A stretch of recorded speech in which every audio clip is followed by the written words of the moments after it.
am. I am here making sure my mic works, of course, before I start. But I am here really just to put the finishing touches on this mix and the new song for this week, Someday, Somewhere, Somehow, which is in the theme of money. So I've been working on this. This is part 3 of the series. So if you want to watch from the very beginning and see where this started, actually, I always like to do that. I still have it here in the project. This is where the idea started. And if you were listening at the beginning of the stream, and you'll hear it again before the end, then it started with a typical kind of cell phone melody and some lyric notes that I had taken while I was out and about. So this is where we started. Someday, somewhere, somehow. It was early in the morning. Forgive my crappy vocals. Someday, somewhere, somehow. Someday soon. They say. Into this. Someday, somewhere, somehow. Someday, somewhere, somehow. Someday, somewhere. A little bit about the mixing on this beast, because after listening to it, you know, I had gone with a suggestion in last week's mix that was, you know, really kind of let the distortion do its thing and we can clamp it down with the limiter. But the more that I did an experiment after working on this a bit last night and listening to it in my car and doing my normal, like, driving around and listening to it in random places test. And the distortion levels at that level were just a bit too much for this song for me. And it was cutting off some of the dynamic range. In fact, when I was looking at my tonal balance control, which I'll pull up on the screen right here, when I was looking at this, you know, really kind of going back to the mixing the way that I would have before helped restore some of the low mids and the high mids a little bit, because I was kind of crushing everything in favor of loudness, which is not typically how I would have mixed. Actually, in the past, I've mixed probably really quiet compared to a lot of people.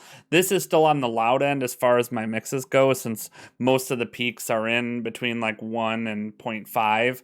And there are a few peaks in the vocals, even with compression, that are with the vocals and the drums that are spiking a little bit, which I don't mind those getting clamped a little by the limiter once we go into mastering a bit today, which there probably won't be much to do, but it really restored the dynamic range. And when I go to I'll go back to the louder part of the song where I'm really mixing from here at 8.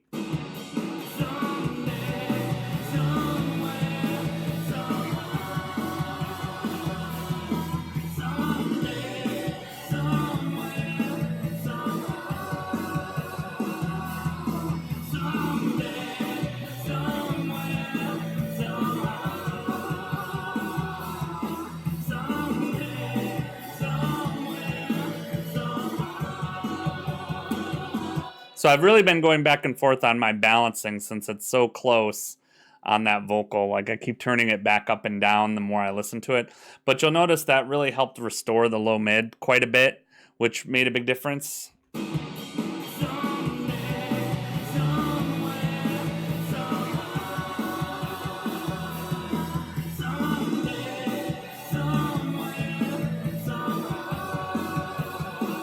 And I think I'm okay with that trade-off of a few peaks that are in the loudness zone.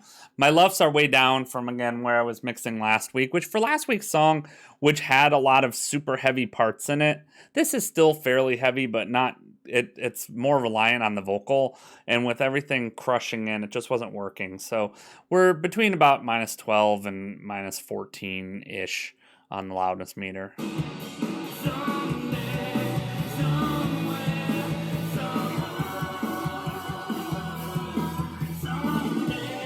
So I imagine once we go into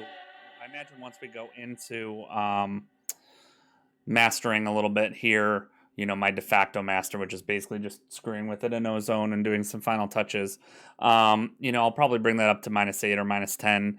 You know, I know it gets reduced on the streaming services, but I still feel like there'll be a place where it's not quite as distorted, so.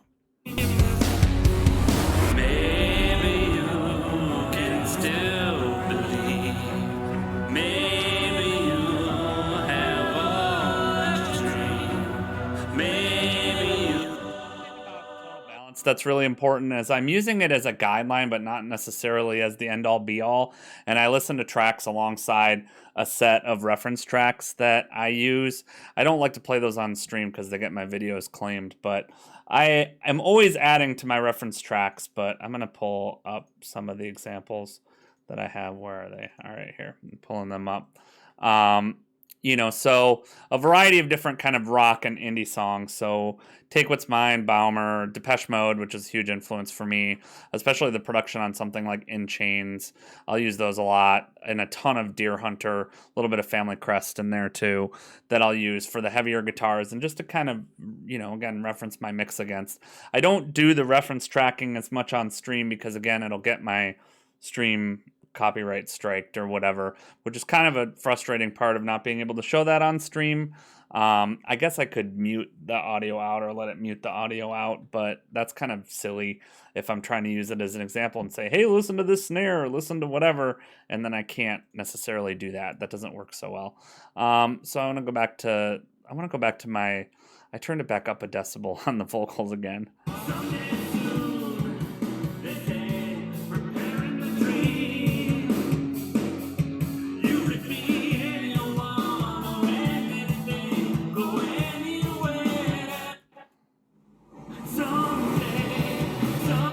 One thing, I think I may have referenced this yesterday.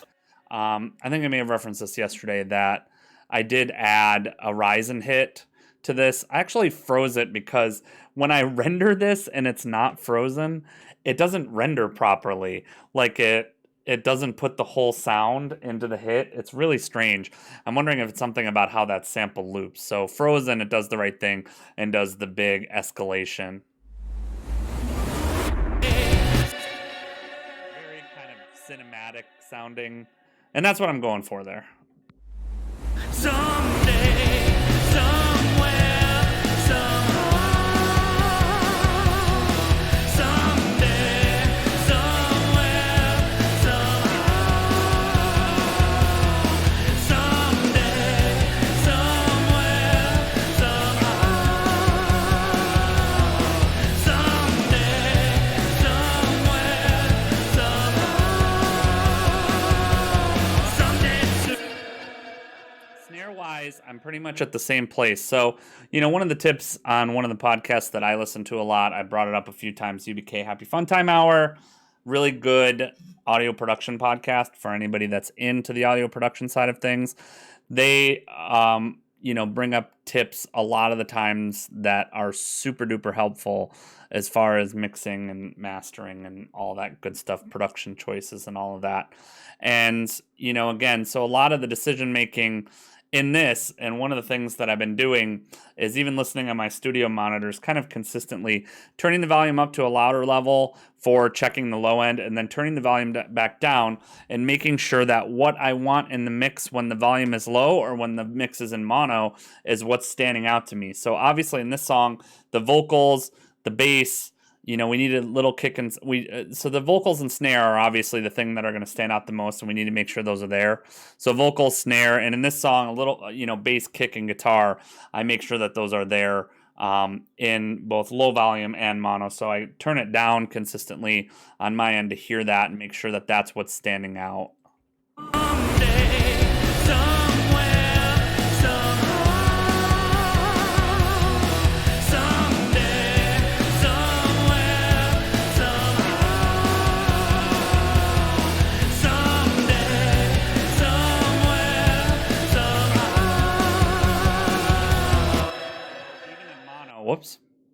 Even in mono, it's important to keep in mind that the right elements are standing out. I don't personally love mixing in mono. Obviously, what you lose in mono is the space that's created across the stereo field in this mix, which most people are going to be listening on headphones or, cell phone speakers will be hearing this version of it, which is, again, flatter. And you want to make sure in your mix, and I make sure in my mixes, that the elements from a volume level are standing out the way I want them to.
noticing that my background vocals are a little bit further back than I wanted them, so I pulled those up a little bit. I definitely want those to be heard, and they're spread pretty wide across the, with the delay that I chose and all that stuff. They're spread pretty widely across the space. So again, the vocal levels are really what I've been tinkering with the most on this song. Someday, somewhere, somehow. Someday, somewhere, somehow. Someday, somewhere, somehow.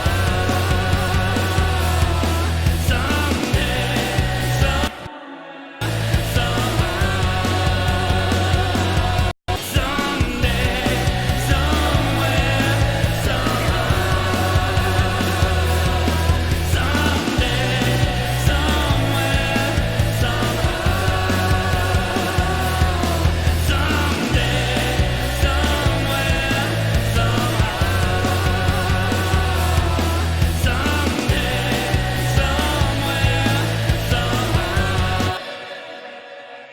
Little mixed presence. Let's see what that does for the glue.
Check this in headphones too, to just make sure that it's not too much verb.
I'm gonna test out a different reverb. I'm gonna A/B test this against RC48 and see what we get out of it.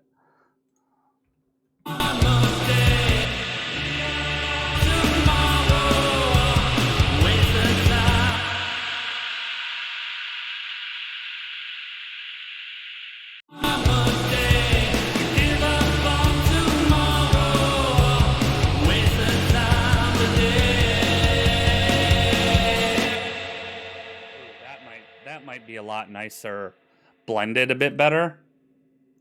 What's going on, For After Ever? I think that gives us a need for a shout out. Let's give a shout out. Give a shout out. Give a shout out. Give a shout out. Oh, it's right here. Give a shout out. No, that's why they like give a shout out. Oh,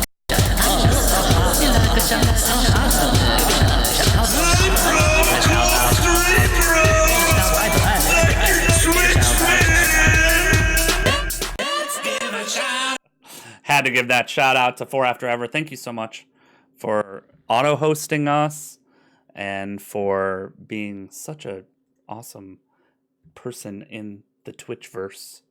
The Twitcherverse. Yeah, so the new song. So I'm demoing some mixed presence. I had a reverb on there that was pretty meh. I kind of like this with the bigger sound. It might be blended a little bit better.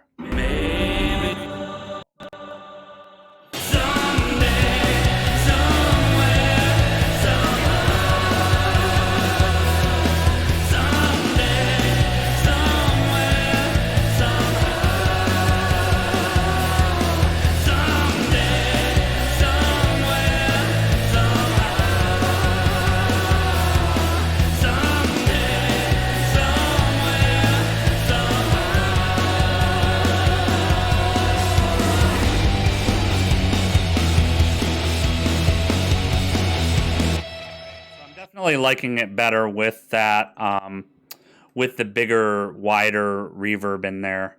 That's why I wanted to demo it. I felt like the mix as a whole could use some tying together. The technique I've heard is putting it in the same room. So I definitely want it to be in the same room. Let's cut it a little bit and see how that comes out.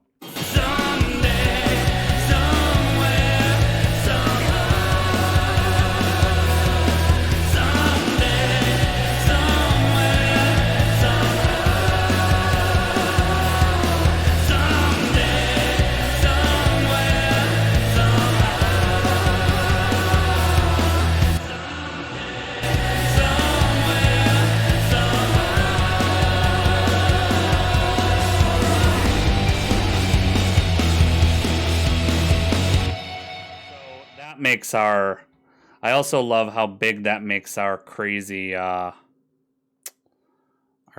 pitch bend thing here, or pitch bend, our rise and hit here. This sounds so much cooler with the big reverb.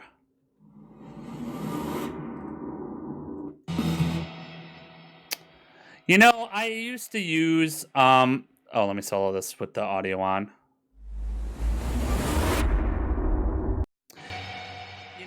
I used to use a verb on every track, and yeah, that's basically what I'm doing now. It's the same. I'm mostly using delay on the vocals, and then I'm relying on Vox presence for the vocals and mix presence for the mix as a whole. Now, this didn't have a global reverb on it, and mostly it was because I didn't really audition sounds against it. But I'm liking this with the really big reverb managed well.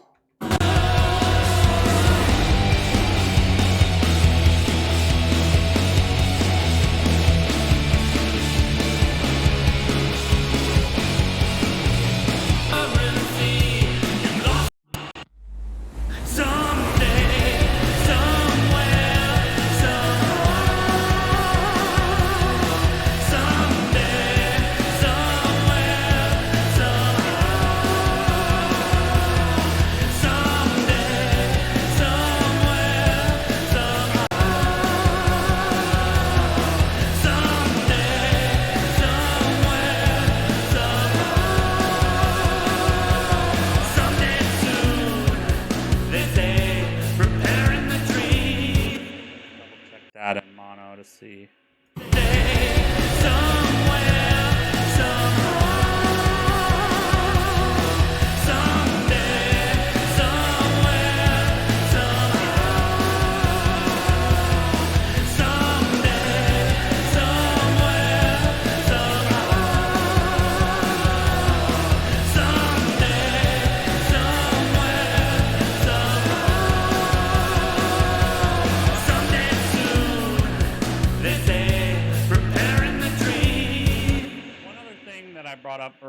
on the stream and since you're actually here. I on last week's song, I was experimenting with mixing a whole lot louder and kind of like just not caring at all about my red pegs. And on this song, I was having enough of frustration and annoyance with the mix that I kind of went back to my old measure of not hitting 0 dB or hitting it minimally and kind of going back to leaving more dynamic range and all that stuff. And I'm kind of happier with the results on this particular track. I think last week it was fine because it was such a heavier, more metal kind of track to have the distortion in it. In this, it was bugging me a lot more, and I actually got some of my dynamic range back. So I'm not nearly as loud, and I'll probably hit the loudness on the limiter this time instead, which seems to fit this track a little better. Someday, somewhere, someday, somewhere,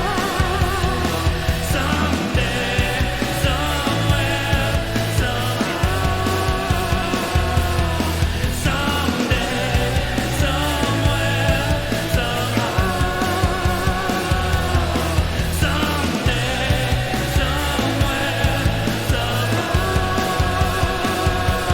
someday soon. They say, preparing the dream. You could be anyone or anything, go anywhere. I used to mix so quiet. If I pull up my old projects, which, I want to work on an album project here in the near future where I'll go back and I will work on some of them. Most of them are so quiet, it's unreal. And I smashed them in the limiter, almost 15. It was like almost 12 to 14 to 16 to get it loud enough to where I wanted, because I was really concerned about that dynamic range. In this, there's a few, and it's mostly just the vocals because there's many vocal layers and that kind of thing. So.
Mostly nitpicky stuff. I feel like in the verses, my delay-y guitar isn't doing that much.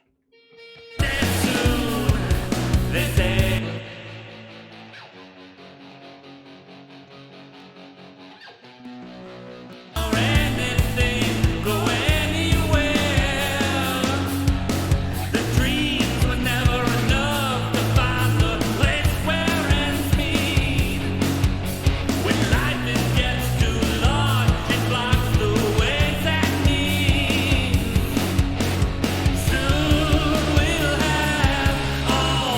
should have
Yeah. That's kind of a common thing for me. A ton of those are the drums. So some of it's based on my template. Yeah. And then obviously it's factoring in the separator tracks. So there's probably 10 of those or so. But yeah, I always have a lot of tracks. This is my created template. Like there's multiple templates I've looked at and downloaded, and that, I was always like color coding and doing stuff like that.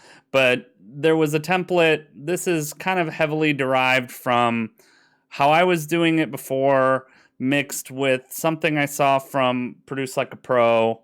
And I liked some of the elements that they had in there for how it handled parallels and reverb. So I did that. And then there was a couple of other templates that I downloaded. One was like an electronic music template. So for the most part, I have my pretty go-to like bass and guitar sounds. I did tweak them actually in this song. I'm not using my typical ones. I went in the earlier session and changed it a little bit. But yeah, obviously if you take out the separated tracks, but I always have a ton of tracks. I normally will have, like in this, I have quite a bit of vocal processing going on because I threw in some dirt and distortion because I wasn't liking how the vocal was hitting. Obviously, there's 2 effects channels that are panned. I'm not using the parallel comp on this right now. And then, yeah, there's all the different... So there's like 6 main vocals.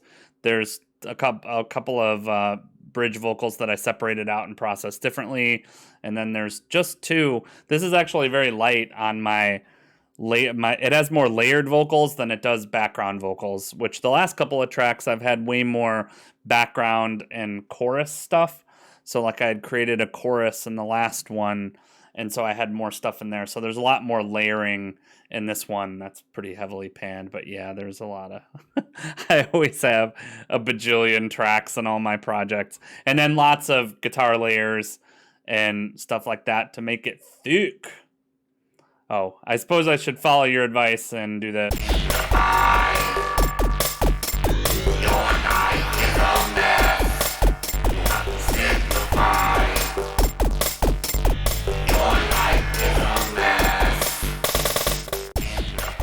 I have no idea how to simplify. That is not my thing. That is because of you that exists. Otherwise, I wouldn't have created that. That's what they say. Yeah, I have lots of tracks. And in this, I have more. I have a couple of these are like cheat tracks. I have this transitional rise and hit that's going on. I have a synth chase that comes in later, that during the more orchestral part, which is this.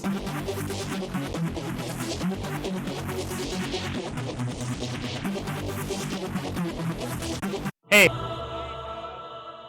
I did a song last year called Did You Sleep that it still probably had a lot of tracks in it, but it was based on household instruments. So everything in the song was based on things I had walked around and recorded in the house on my cell phone, and built a drum kit out of like slamming my fridge and the toaster and stuff like that. Actually, that's kind of a funny little... Here, this should play real quick. But yeah, I did a song based on that, which it still has my normal... I process the vocals a ton, which, that's just... I can't help myself. It's just who I am. It's because I like lots of vocals. And it's funny because I was a person for years and years that I used to bury the lead. So like I used to bury all my vocals horribly back in the day. Yeah, this song is all made out of household instruments.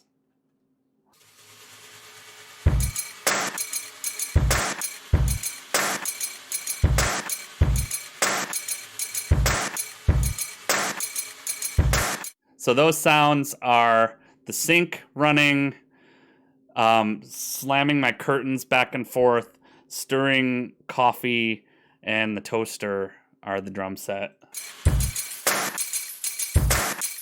A kind of springy noise on the left is a toaster.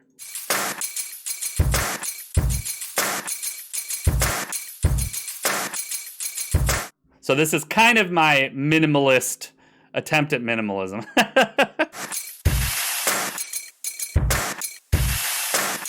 But my favorite part in this is the synth made out of my microwave buttons. So I did a sample of the microwave buttons and made a synth out of it.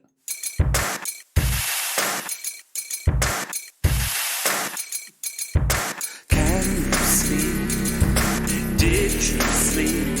Is the sunlight through the window in your eyes? Away, away, away, away. Mornings come, but my night. So yeah, that if we look back, this is an interesting exercise. If we look back at the first song that I did, I've always my whole life written extremely complicated, like very layered arrangements. But if we look back at the first song I did in Song a Week here, I'm curious to see how many tracks. That was the hope. Like I wanted to create something that didn't sound like kitchen instruments. Here, let's see if we can find.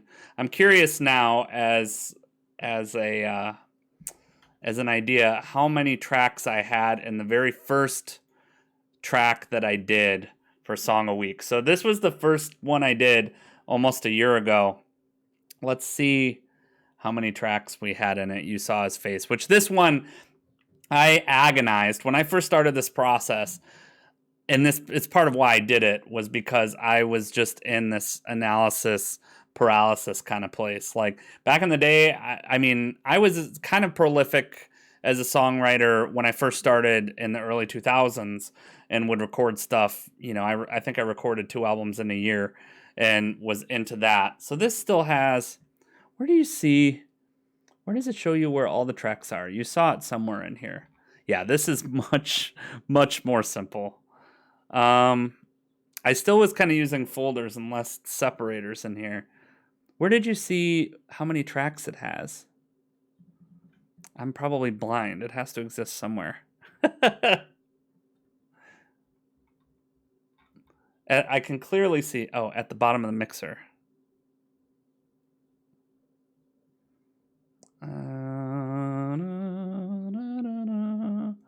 Yeah, 28. So this has 28 compared to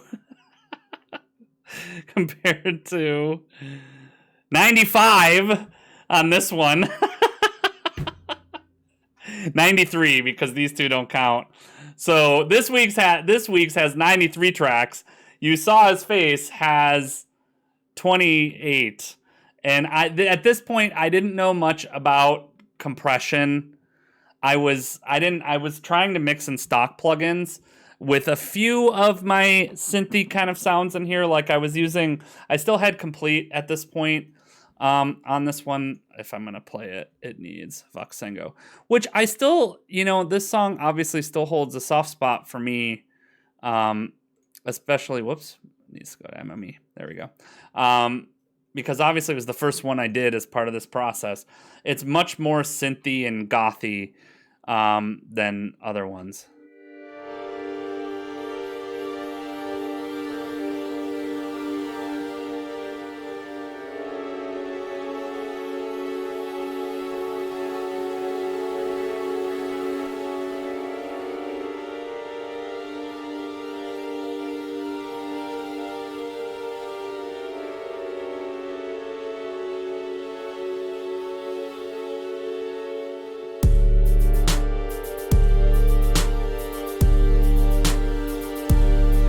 Even listening to this right now, it's pretty interesting. So this track probably took me, if we look at where I've been this week, because we're about an hour in on this one, I've probably spent maybe 9 to 10 hours this week on this week's track. It's like 8 to 10 hours. Part of what's helped with that is the templates, is obviously knowing my tools a lot better. At this point, I was mostly using stock plugins intentionally because I watched, probably even before I started this one, because I had looked at Song a Week a month before. Actually, this is another interesting one. If we find in this one, I wonder if we can find Breakthrough Song.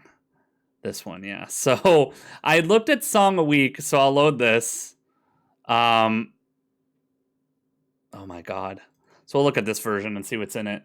I looked at Song a Week probably 2 months before I got started. And I attempted to write a song in the theme of Breakthrough. I want to see if this actually has stuff in it. I attempted to write a song in the theme of Breakthrough, and I actually recorded live drums for this. What the hell? What is that buzz, bro? All right, well, this has something crazy going on with it. What is buzzing on the acoustic drums? Oh, they're on record. All right, I'm like, what the hell? All right, so anyway, they're recording nothing.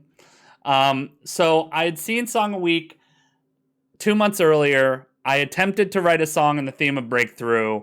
It took me almost, it took me 2 months of work on attempting to work on this song and not finishing it. So I started this song and didn't finish it. Here, let's see. So this is a little fun history lesson. I'll have to put this up here. So yeah, on this one, I worked on this for 2 months, watching a zillion bajillion hours of YouTube videos. On this, you can see I have some compression and gating on the drums, but on this was before I knew really what compressors were and how to use my instrumentation and that kind of thing. I think I did come back and try to mess with this again, and I just wasn't happy with it. So this is just using Guitar Rig Contact, no compression, mostly mixing with volume and not finishing it. It took me 2 months to do this, which I'll play in a second. Then You Saw His Face probably took me around 60 hours to do. Maybe slightly like 40 to 60 hours to get You Saw His Face out the door. I didn't really start hitting a songwriting. I think I started in June or July. I didn't really start hitting a groove until October. So most tracks were taking me, 30 to 40 to 50 hours or more to produce at lesser production values than I can do today in 8 to 10 hours, which is why I'm like, hey, I try to show this stuff. But this is my embarrassing, unfinished Breakthrough song.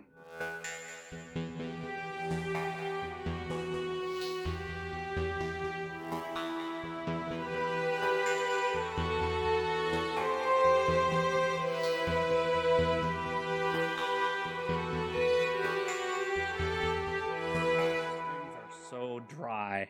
This was before I knew anything about velocity. You can hear the genesis of the kind of sound I'm going for, but it wasn't quite there.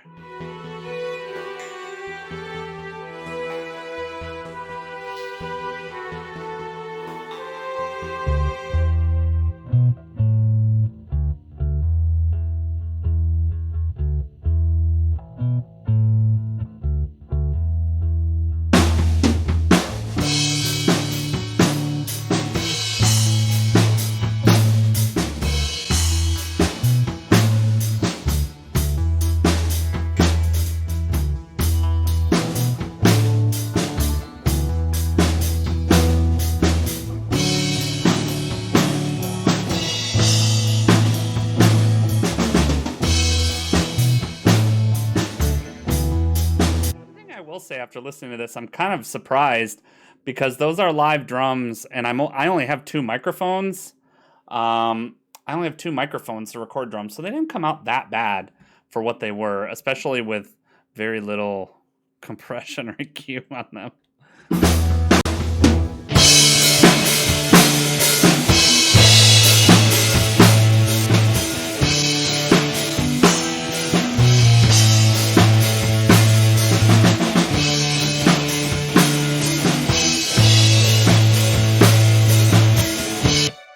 About this is if we look at the track dates or the project dates.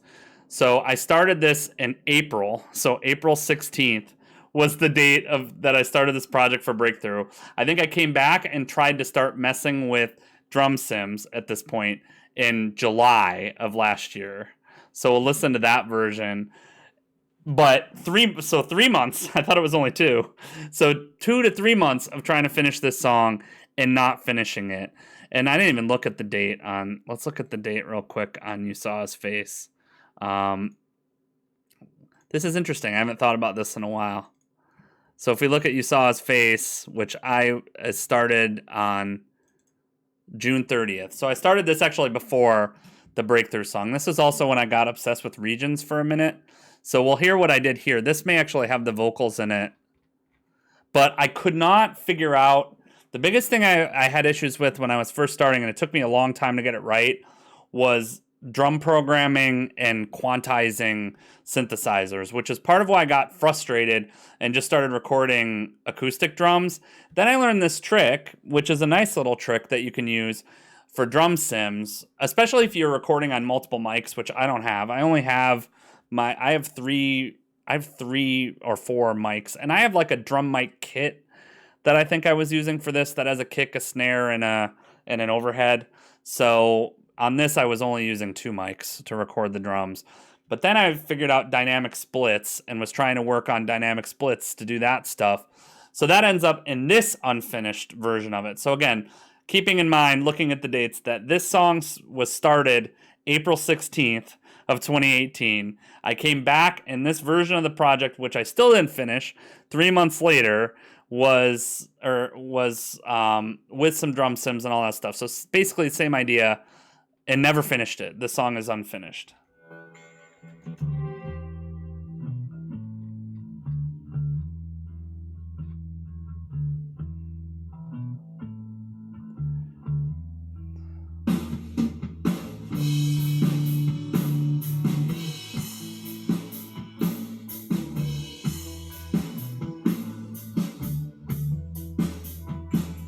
Who says to break down to break free?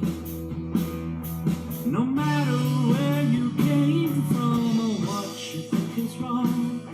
Who says to break down? The other thing you can see, oops, no sound coming out of your door. Hey, buddy. You ain't got no sound coming out of your dog. Whoops. Gotta call that out. Anyway, let's try this again.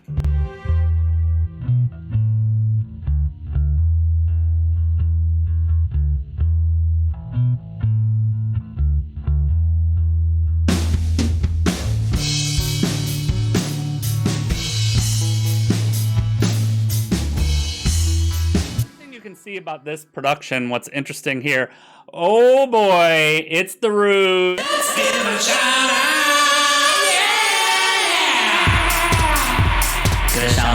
This smells really good. Give it a shout out. Oh, shout out. Give it a shout out. Oh, it's right on your heart. Give it a shout out.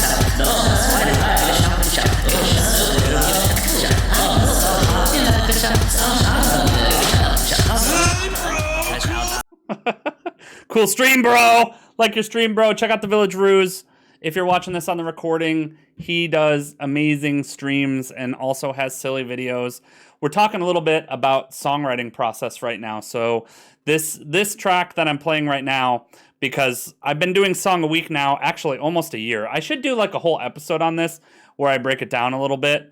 But so what I was explaining was this track that I'm playing right now, when I first started Song a Week, I thought it was only 2 months. I found out about the Song a Week group 3 months before. So I started this song in April of last year, before I started this process. It took me 3 months to get through this, and I didn't finish it. And then You Saw His Face, which I finished in July. This actually was a year ago. So I would have turned this in today, last year. So July of last year, You Saw His Face was the first song that I finished. So that song had 28 tracks. Breakthrough song had more going on. It had 44. This week's track, Someday, Somewhere, Somehow, which I've produced in about 10 to 12 hours, has 95 tracks. So we were talking about how much we have right there. Do I use 2 instances of Reaper? No. I have a USB mic, so I have a Yeti mic right here that's hooked in from USB, and it runs right into OBS. And so that mic is controlled in OBS. And then Reaper is running out through Voxengo when I have sound coming out of my DAW. So this song, this little stem that we're listening to right now, comes out of a writing session that never finished from 3 months ago with half the tracks. And this probably took me 3 months, and I was working on it consistently to get it to this point where it wasn't finished. So here, we'll go back to this.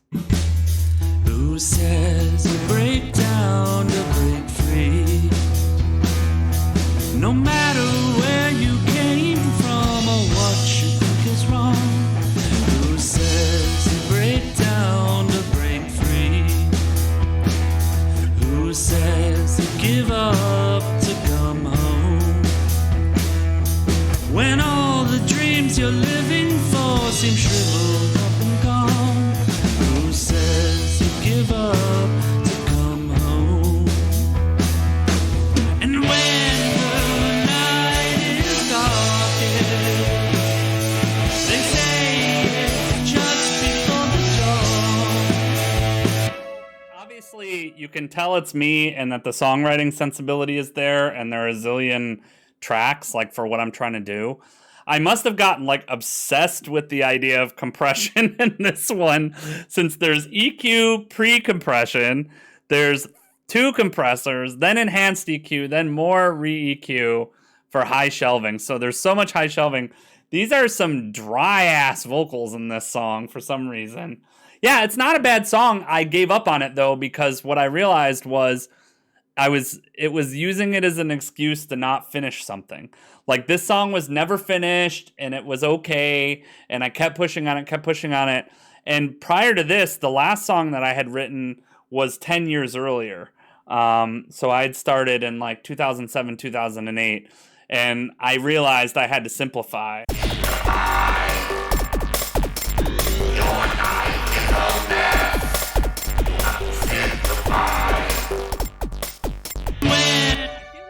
I could finish it in no time now. Like, if I were to take this song on, I just set it aside and never mess with it again, because I mostly have just focused on new tracks and working on new things. That's what I was focusing on, was not necessarily anything. I haven't messed with really old stuff. Oh, you love some Get Organized. Get organized, get organized. You need to get organized, get organized, get organized, get organized. Place your marker, place your bets. Place your marker, place your bets. Place your markers, place your bets. So on this one, yeah, it was becoming a crutch, and it was the same thing that I had done for years.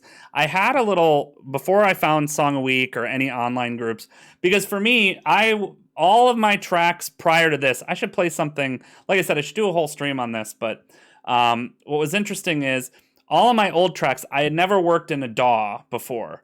So I wrote exclusively on a Korg Triton Extreme, which I still have. It's actually in my basement with my PA.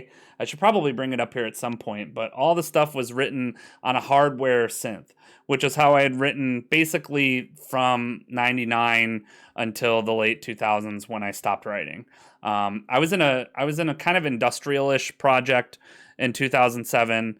The lead singer of that died very tragically. He actually drowned. He drowned relapsing from alcoholism, which, kids, if you have alcohol problems, don't drink alcohol. And unfortunately, he relapsed and drowned. And that kind of killed music for me for a little bit. I just wasn't into it. And I basically set stuff aside, and I had a lot of the same stuff. I didn't have a bass at this point. I just had a guitar. I didn't have this keyboard. I had a guitar and the Korg. I basically just stopped writing. And then a couple of years ago, I was like, all right, well, I love music. I am kind of crazy without it.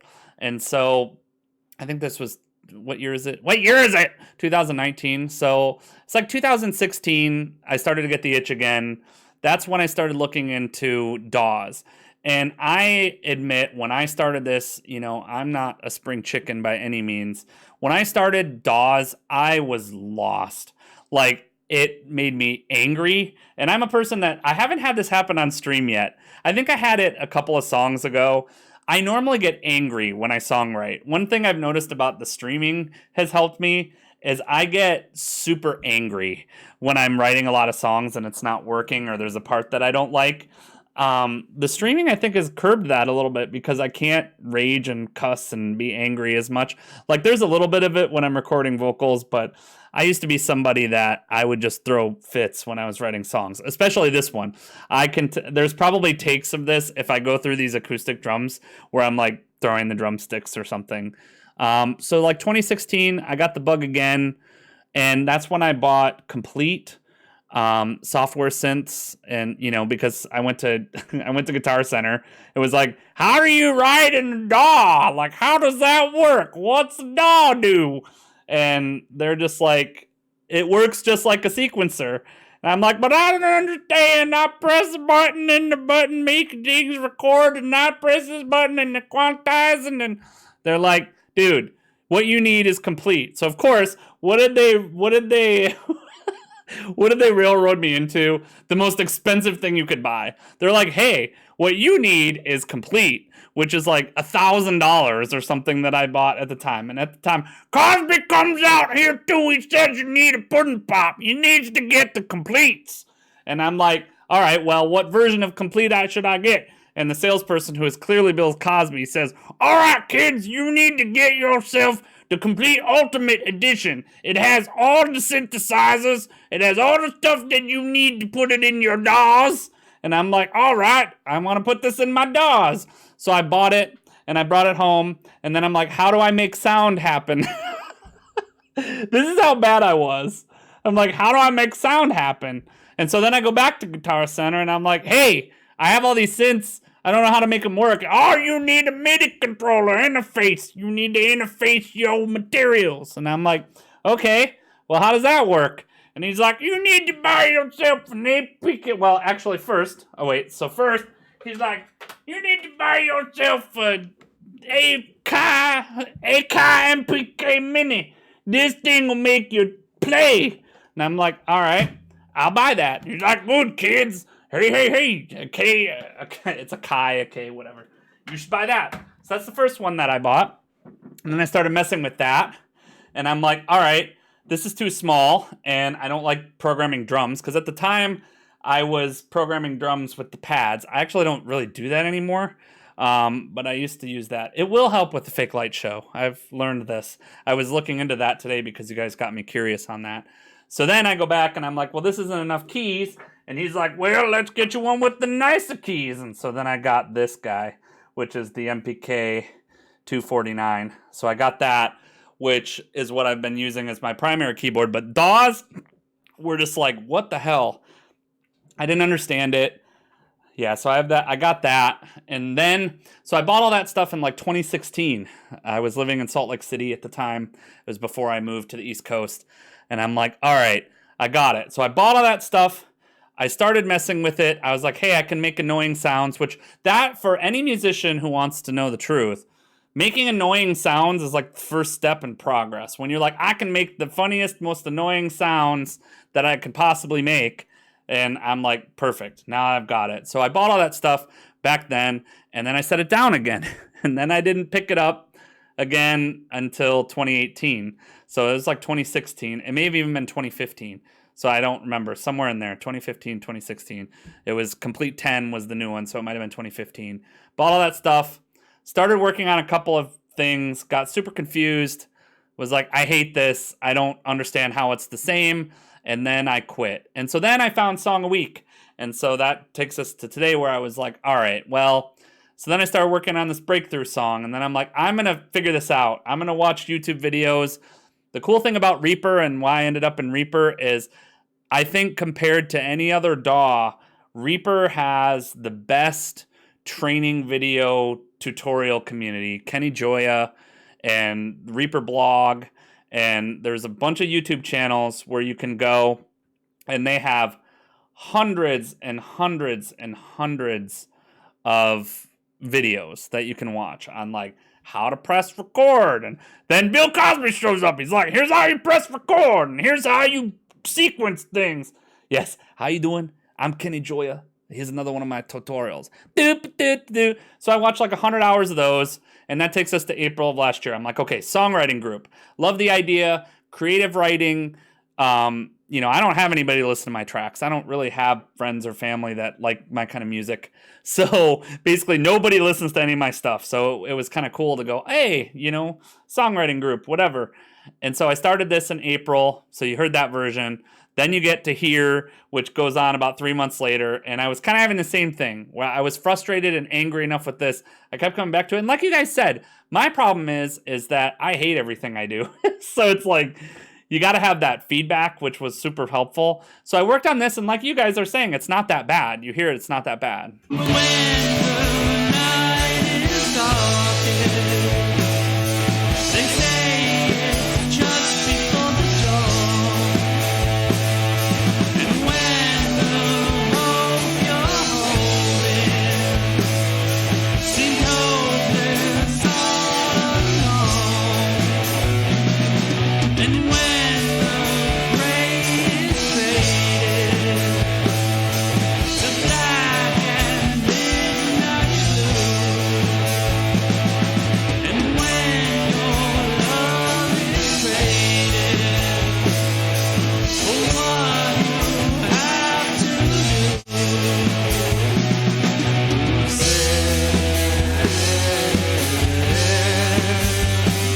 who said? So those are actually not even synths. Those are strings that are really, they do not sound good.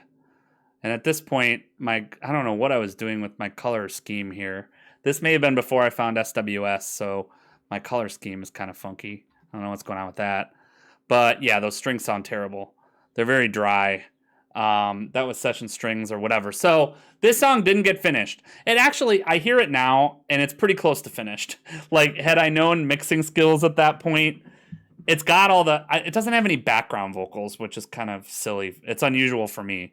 It's just got lead vocals. And I don't think You Saw His Face or the first ones I did either. No, it's definitely a strings part, but I'm probably playing it. Let's look at that, because this is one of the things that I learned how to do later. They're all at the highest velocity. Yes. So I was probably playing them all as hard as you can. And so, yeah, your string parts in here.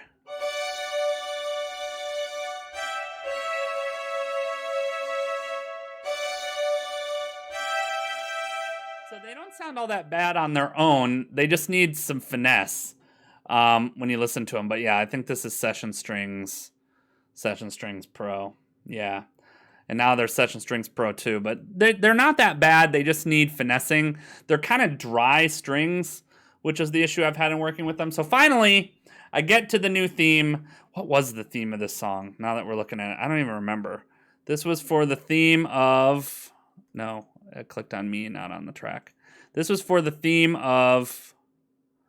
I don't even tell anyone. This is for the theme of nothing. And so, yeah, You Saw His Face was the first song that I finished for this. I have no idea what theme this was for. Maybe it's on my website. Let's see. What theme is this? I have no idea. I have to go back and find it if I don't know. I know where the threads are. Let's see. Oh no, it's going to echo. No, it's not. All right. If we see, it's probably going to be all the way in the back. Make a silent noise music. Let's see. You Saw His Face. Do I even have a theme on this? I think I don't. What was I doing? So the next theme was Distortion, which I remember that washed up. But, So I have no idea what theme this was for. Maybe I'd started it for a different one. Not sure what that was. And then we end up at You Saw His Face. And my goal was to follow 4AfterEver's advice and simplify. So I was attempting to simplify in this. Really, I spent probably 4 or 5 hours of it customizing this sweep pad.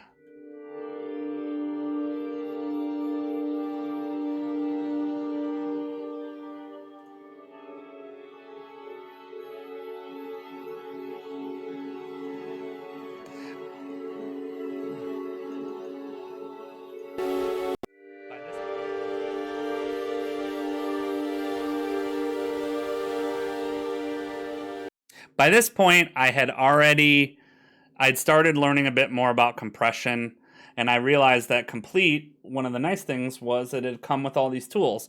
So it had come with some compressors. A lot of these are the ones you still see me using today, Solid Bus, Passive EQ. I don't use that as much anymore since I have better EQs, but this is a console style EQ that you could use to get certain effects and things that you wanted in there. I was curious what this tone is. I spent a ton of time on this tone, kind of getting the sweeping sound as nice as I could.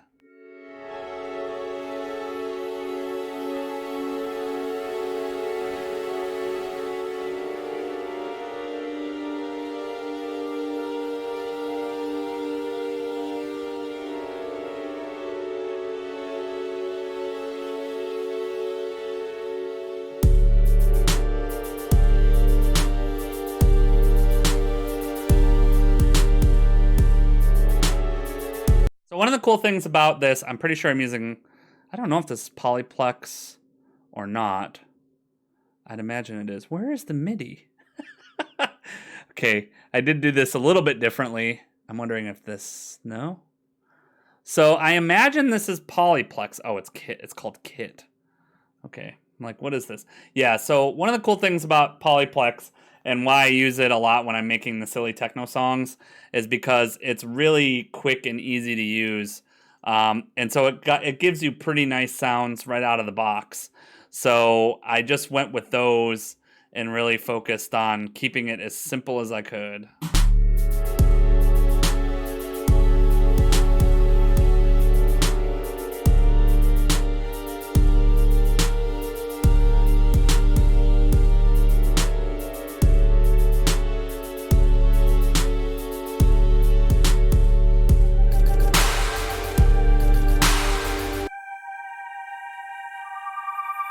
So that was another time spent tweaking an FM8. FM8 was the first synth that I really started learning to use and liked in the software.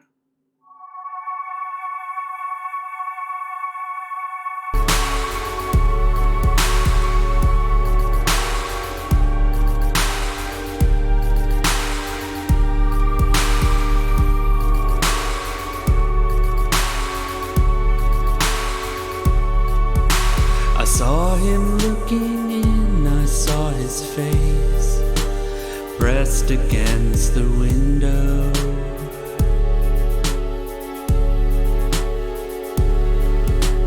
Little beady eyes were shining through, reflecting streetlights and the pavements.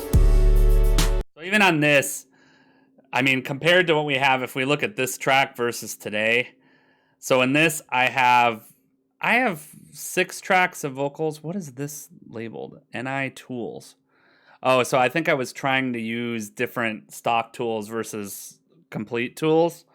So on this, there's basically just the verses and the chorus. There's not even a repeat in this song. There's just a verse and a chorus, and then an end part, and that's it. I intentionally did that. Whereas if we look at this track, there's groups of vocals there's the main vox, which there's 6 tracks of that, 2 refrain vox, which that's basically still belongs in that. So basically 12 tracks of vox in this, which again, now that I'm more comfortable doing it in a quick amount of time, it's much easier to do than it was back then. But getting this took a long time to just get right back then. I never thought to ask his name or figure out how he had come here.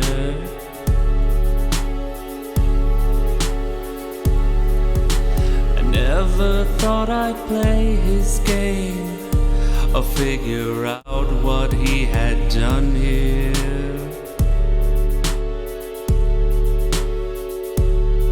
And I thought that you could see him there, the answer to our prayers. But deep beneath the surface now, I see that you are scared. And when the shots came blazing through, you never thought to run.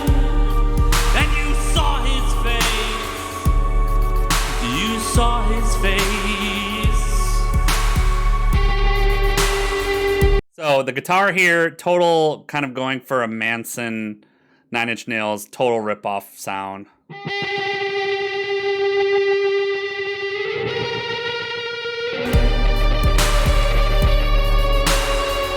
Thing you'll notice about this track is it has no changes at all. So it was basically, this was the primary way to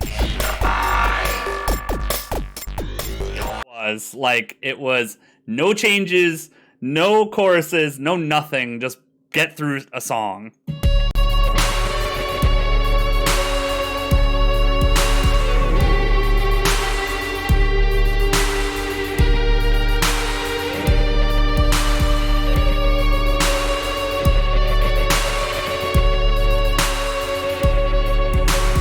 And this was I remember a hallmark for me, learning that you could use tempo and stretch markers to change the tempo.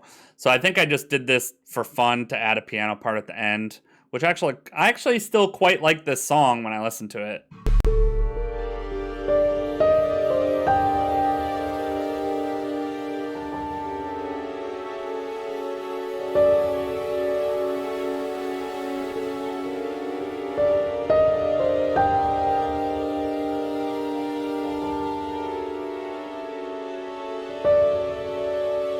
I'll have to go back and look at what that was submitted for, but for what theme that was. I can't believe I didn't put a theme in there. Or maybe I just didn't do a theme and I just turned it in at that point. The song, obviously, I mean, none of my songs get a ton of traction. They're on all that stuff, but none of my stuff really has gotten that much. I started to hit a groove. So you saw his face, and then this was for a theme of swing. So this is totally different. This is a jazz song, but wasn't getting much in terms of listening. But My Feet in the Mud is probably the first song, and I need to do a retrospective episode. Now that I'm talking about this, I think it might be interesting for people that have actually followed the project. But I really started to hit my stride and my songwriting stride here, and started to realize kind of how to realize the type of sound that I wanted that gets us to the type of sound that we're doing today.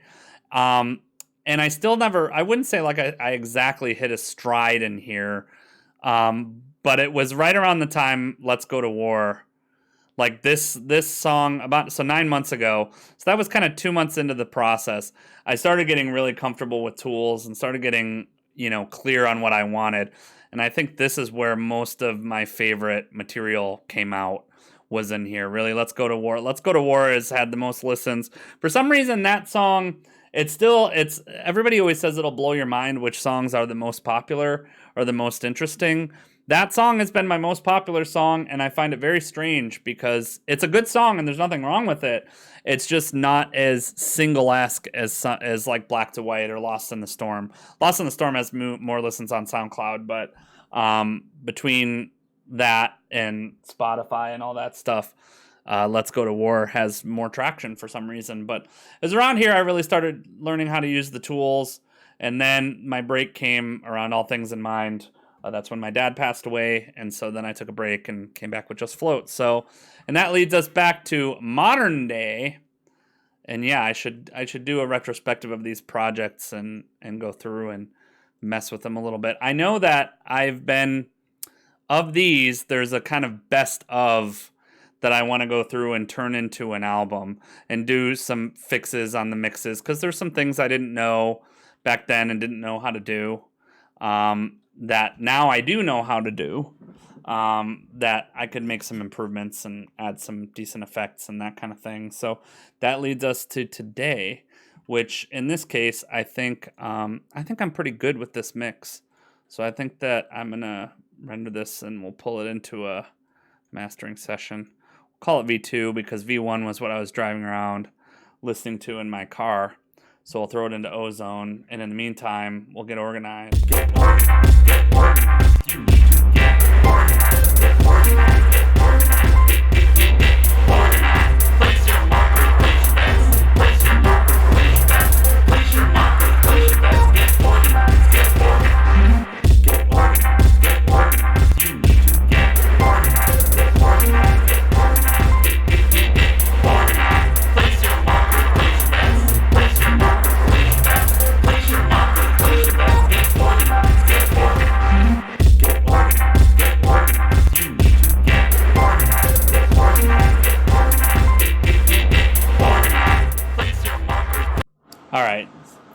Well, do a rehearsal, everyone. That's watching this on the replay or the recording or on YouTube. You debut this week, right? For After. So it's later this week. You're going to be doing your first concert stream, which you're working on lights and all this fancy stuff for. Super cool. I actually looked at that today a little bit myself. So in the next couple days, make sure you check out For After Ever stuff. You have videos on YouTube as well. Saturday, 7 p.m. Pacific time, 10 p.m. Eastern, my time. So yeah, make sure you check out For After Ever's concert stream. He'll be rehearsing and setting up for that. And then you've also got stuff on YouTube as well. I know I have some people that watch these videos on YouTube instead. So check out For After Ever. I'll put the chat back up so you can see that. For After Ever. I always say Forever After, but I'm actually getting better since For After Ever has been a huge supporter of me in this stream, which I really appreciate. And on this, we're pretty much done, which is why I feel pretty good on the mix. I think we're ready to put it into our, what I call de facto mastering, because it's not real mastering. It's messing with it in Ozone and it's increasing the volume, but obviously working with the mastering engineer gives a second opinion, and there's lots of things that happen in mastering, so I wouldn't call myself a mastering person. Take it easy. Thank you so much for hanging out. We'll give you the You Rock. But yeah, we should do... Thanks for the idea for an Origin stream, though. We should talk about that. It should be fun to do. All right, so we got that open. It's ready to roll. All right, now let's open up a new project tab here. Pull in this guy. Oh, I don't know why. I always skip that screen where it's like it would be easy to just save this project and not have an issue, but I don't do it. What was the date I started this? This one.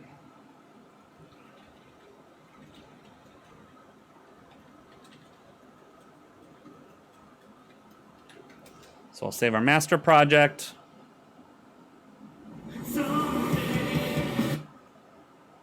All right. I don't know if we need any saturation on the whole thing. Let's see what it does. We'll pull up our saturation. We'll pull up a bit of ozone. Oh. For some reason, I had an F in my thingy. Had an F in my thingy. I like that Village Ruse brought the Cosby out in me, I guess. It was more Fat Albert Cosby era than regular Cosby. But, okay. All right, let's mess with saturation a little bit first.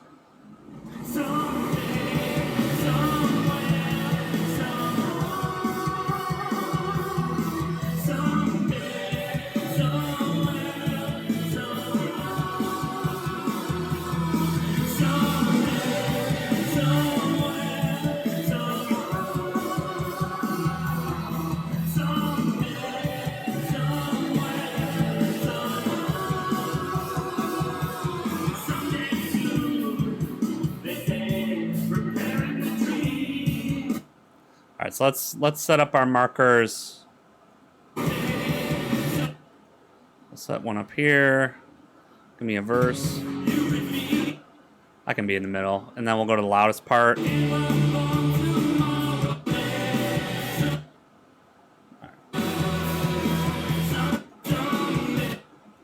we'll start there. Then I want to be able to hear this part in the middle with the drums. So I'm just putting these in so it can bounce around a little bit once we've gone through our Master Assistant. Let's see where Master Assistant puts us.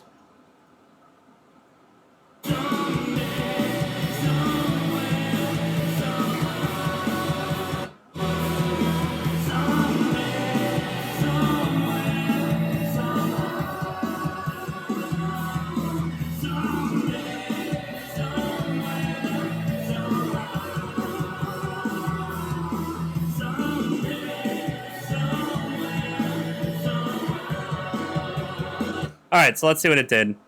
Not much, which is not surprising, since again I use tonal balance control, which, you know, basically Ozone agrees with. So there isn't that much here. It cut a little bit of bass and it cut a little bit of gloss. That might be from the saturation. If I had pulled that out, it might not have done the same thing.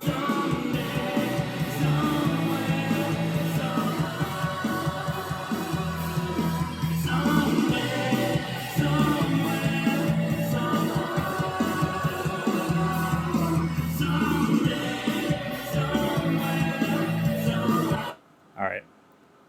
Got no sound coming out of your jaw. All right, let's fix that. All right.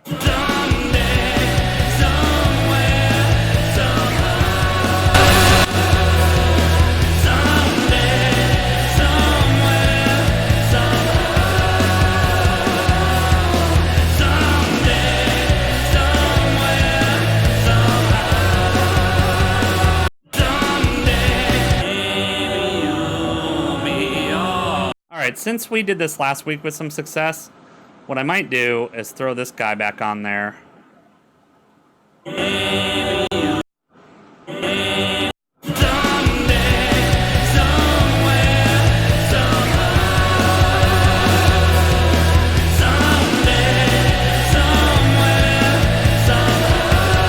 So I might kiss it with that, since we had some success with that last week.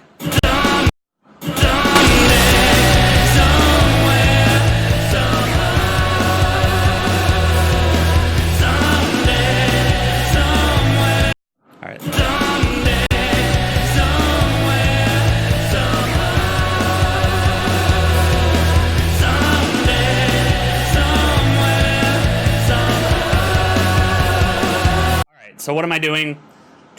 We'll see how it sounds with or without it. Trying to target about the 8 LUFS range-ish, because I don't mind if that gets brought down a bit for streaming services. It won't stay that way because there's dynamic range in the song, the whole song anyway, so it won't necessarily be there the whole time that way, so...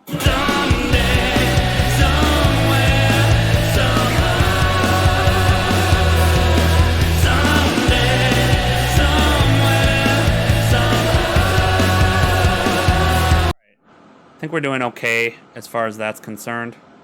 I want to test it with and without the saturation, though. Hold on. Here, let's pull this way up. All right, so let's hear it.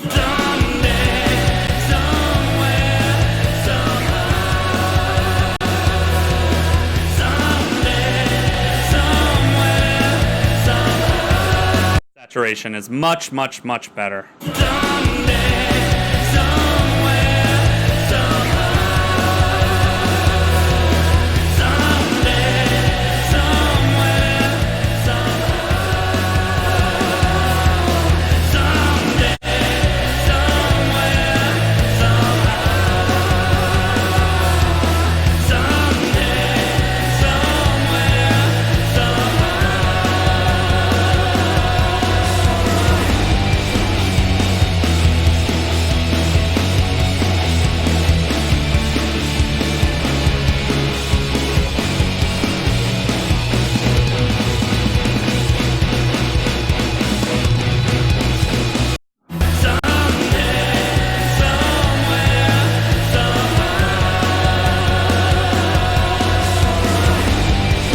I might bring the whole track up there for this purpose.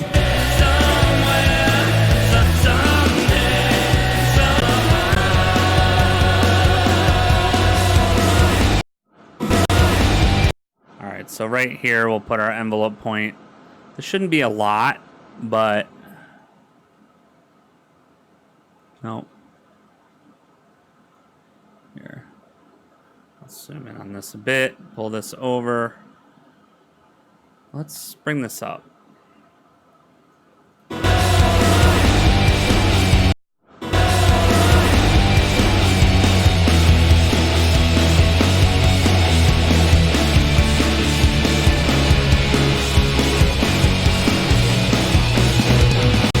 All right.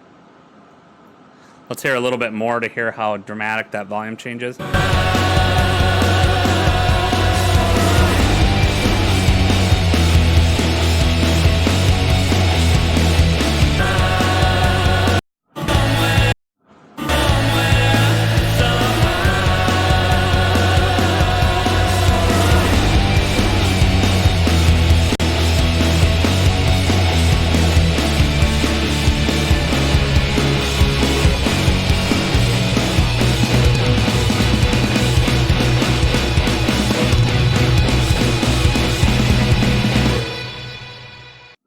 Dig it.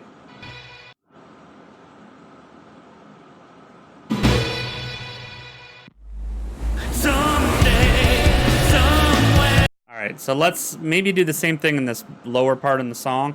Let's hear how... I like it having some dynamic range.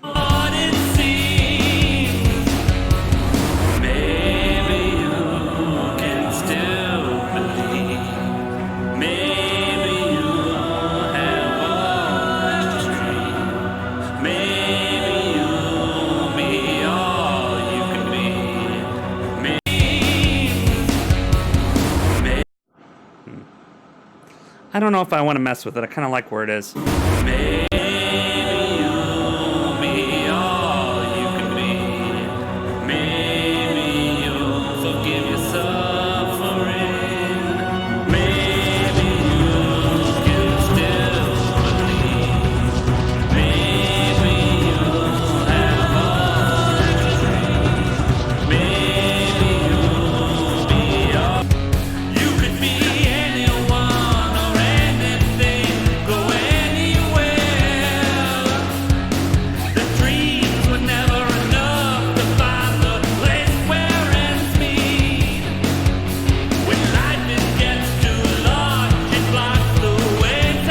So, that doesn't sound too bad.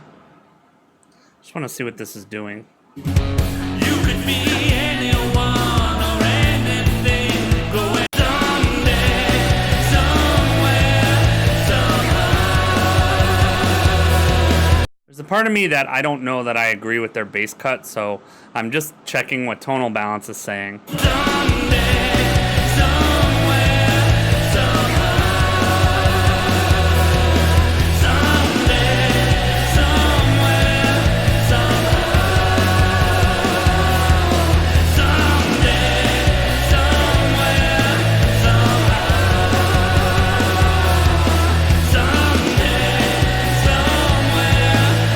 I mean, it's almost not noticeable, so I don't even know if we need it.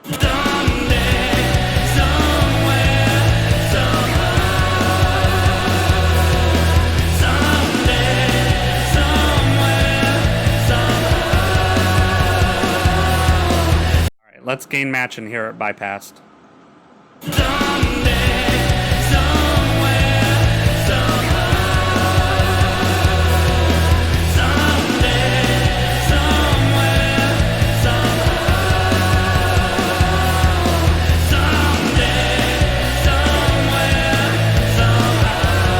There's a slight difference, but not much.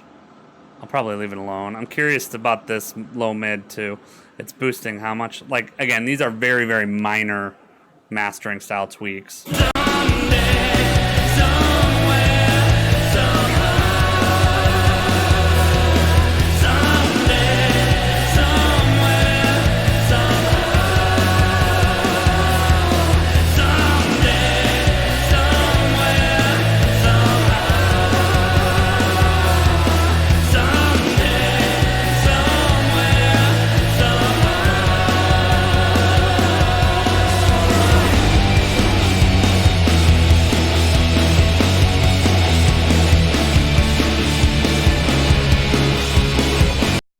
Alright, so this automation.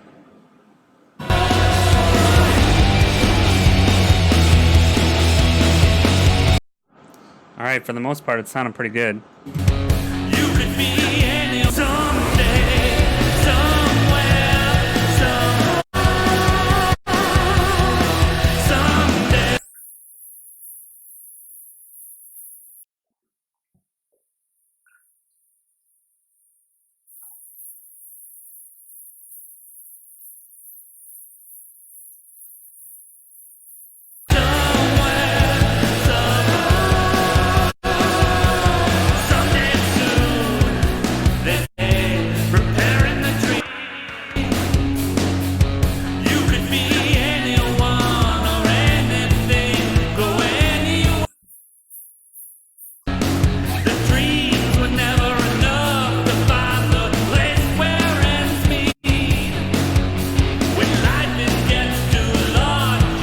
So I was just hearing like a little bit of boominess. I mean, that's mostly due to the reverb. I just pulled a smidge of it out. Someday you could be someday, somewhere. Why are these backwards? Probably because I placed them backwards.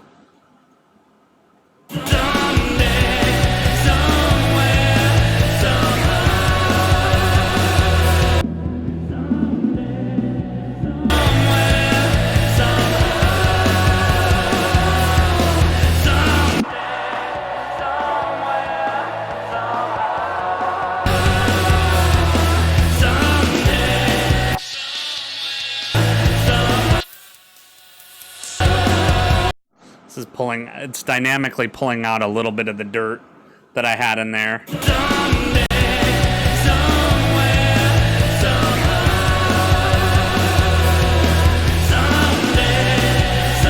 It's mostly just catching irritating transients, it looks like, which I'm fine with.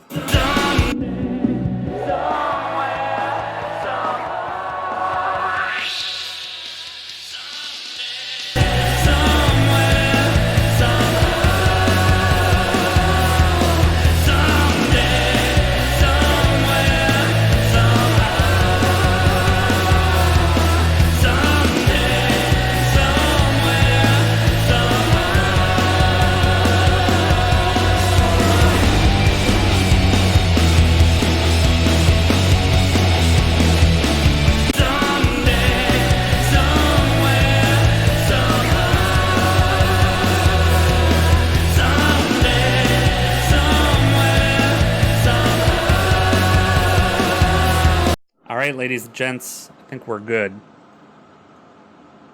Let me pull off, let me just shut this off. Don't need that anymore. Actually, I want to keep it there.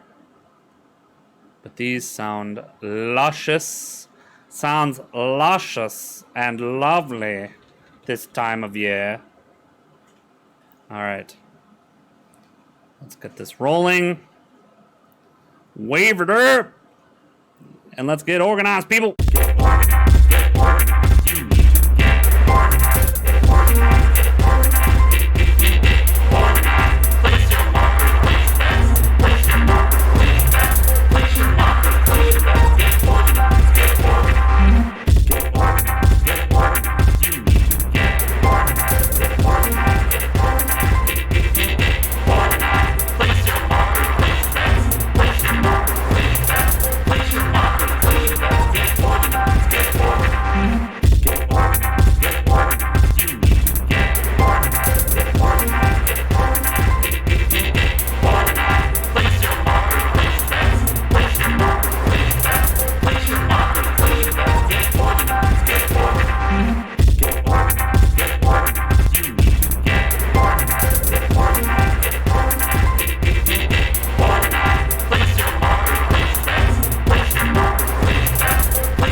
I was worried about that. I have had that happen to me.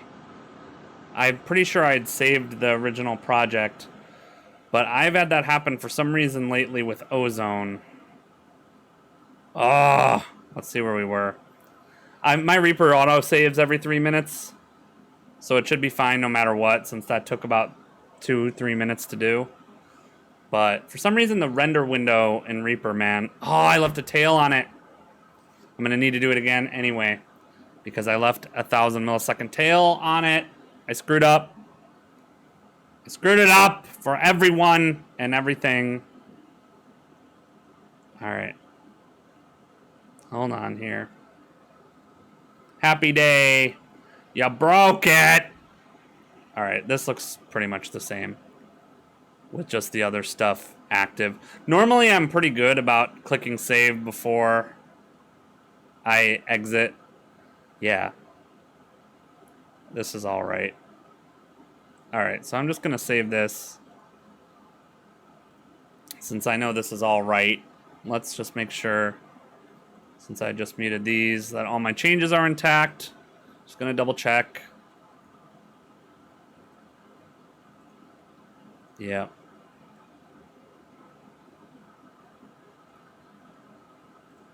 Yep. All right, cool. Everything I did is there. God, that's annoying. All right. But I'm going to have to render it again anyway because I screwed up. And I left this tail on. So Reaper's added this new thing that automatically adds a tail to the end, which is super annoying.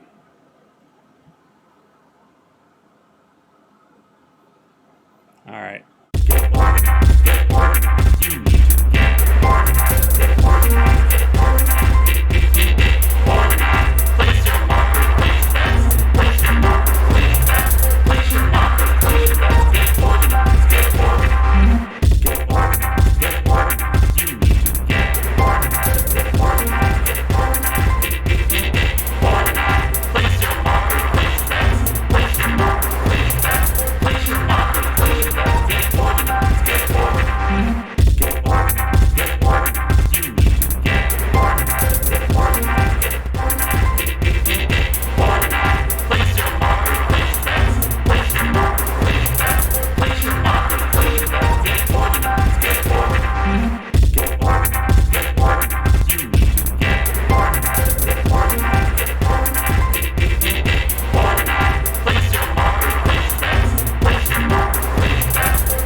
So I'll get the FLAC one done. If I'm going to do an MP3, I'll do it later because knowing me, there will always be another review. I'll drive around. I'll listen to it in the car.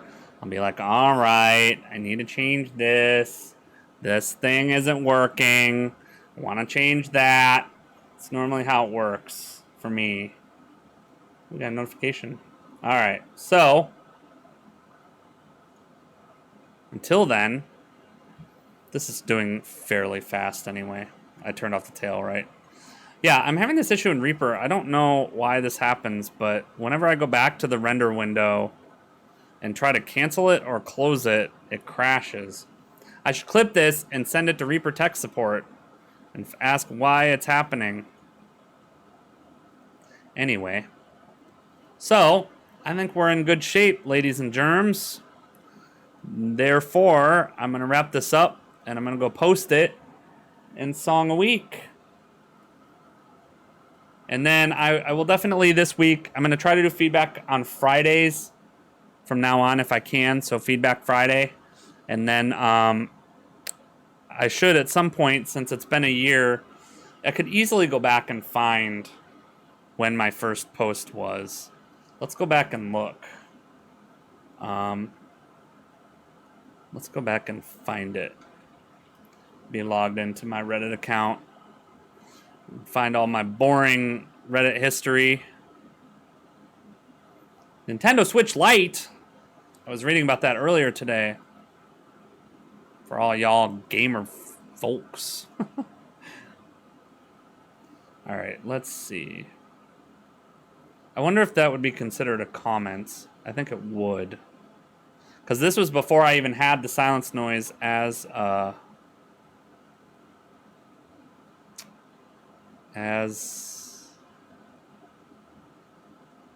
let's see. Yep. So this is way back. Let's see when it was. I don't know if it'll show you the exact date. Let's see here. Lost in the Storm, so let's see. Making lots of changes in the songwriting group. Color. I'm very curious. Oh man, we're not even close to far enough back yet. Factory of Hope. Dun-ba-dun. I've done this for a long time now, so of course there's lots of stuff in here. Then I was sick when those two instrumentals came out. Alright. Let's see. It's me answering marketing questions. Feet in the mud. Washed up, feet in the mud. I was promoting a little bit more actively back then. Let's see. Black Tuesday. You saw his face. Here it is. Not themed. Whoops. How do I look at... Can I look at context? How do I go see this? The theme was Mountaintop 11 months ago. Can I see exactly when I submitted it? Does it show me? I don't think so. So we're at almost a year, though. And obviously, I had a little bit of a break in there. That's annoying.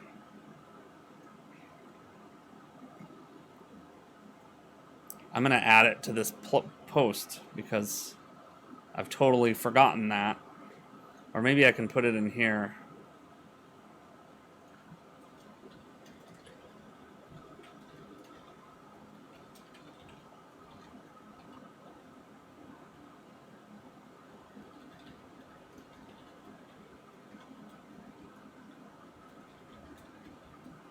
All right, so it was unthemed, but it was submitted in Mountaintop. So we'll add that to there so that I can find it again if I need to. And then I switched accounts sometime in the middle of the year last year to actually be the Silence Noise so that I could be the Silence Noise everywhere. I'm going to go add it to the blog as well. Since I need to get more diligent about posting my stuff up there since I'm really bad about that. Here. Alright, so I added it there too so I can get back and find it. But yeah, maybe I'll do a retrospective over the weekend. We'll see how it works out. Yeah, how do I look at... It doesn't... That's annoying, it doesn't show me exactly when it was submitted.